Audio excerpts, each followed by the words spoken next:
सोनपुर नामक गांव में मीरा अपने 2 बच्चों और पति सूरज के साथ रहती थी। मीरा का परिवार बहुत गरीब था। मीरा का पति मजदूरी करता था और उसका घर उसके पति के मजदूरी से आए पैसों से चलता था। उन्हें एक वक्त की रोटी भी बहुत मुश्किल से मिलती थी। सूरज की माँ बहुत बीमार रहती थी। उनकी जिंदगी ऐसे ही चल रही थी।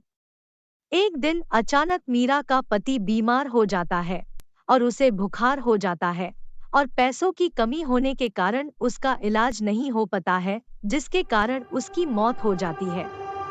सूरज का एक भाई होता है जो बहुत मतलबी और लालची आदमी है। उसका नाम राजू होता है। उसने अपने भाई की मौत के बाद थोड़े दिन सूरज के बच्चों और उसकी पत्नी और अपनी माँ का ख्याल रखने का दिखावा करता है।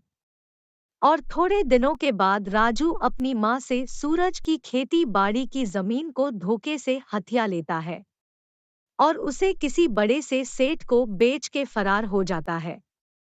मैंने कैसा बेटा पैदा किया जो धोखे से अपने ही भाई की जमीन को हथिया लिया है। अब हमारा क्या होगा?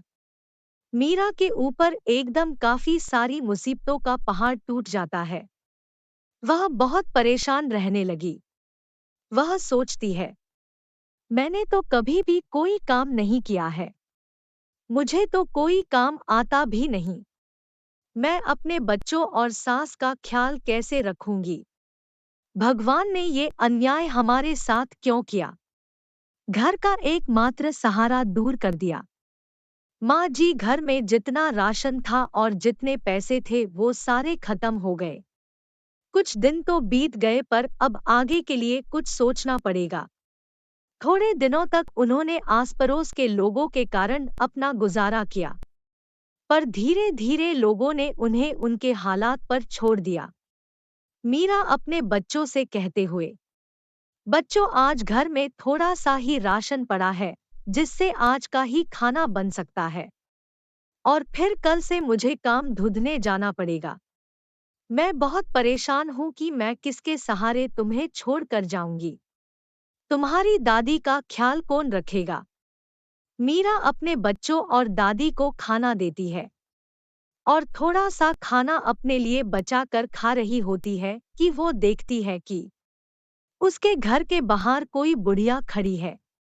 मीरा अपने बिस्तर से उठती है और दरवाजे की ओर जाती है और बुढ़िया से कहती है, क्या हुआ माँ जी? आप बड़ी भूखी लग रही हो। हाँ बेटी, मैंने कल रात से कुछ नहीं खाया है। कुछ खाने को है तो दे दो।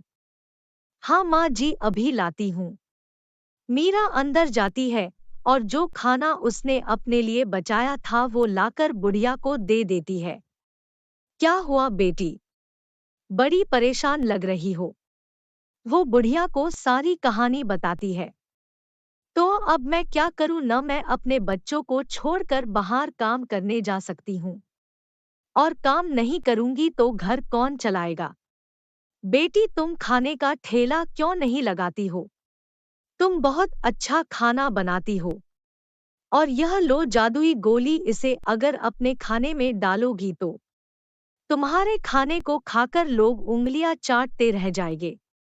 जब बुढ़िया मीरा से बात कर रही थी तो वहां से राजू गुजर रहा था। तो वो सारी बातें सुन लेता है, लेकिन वो ध्यान नहीं देता।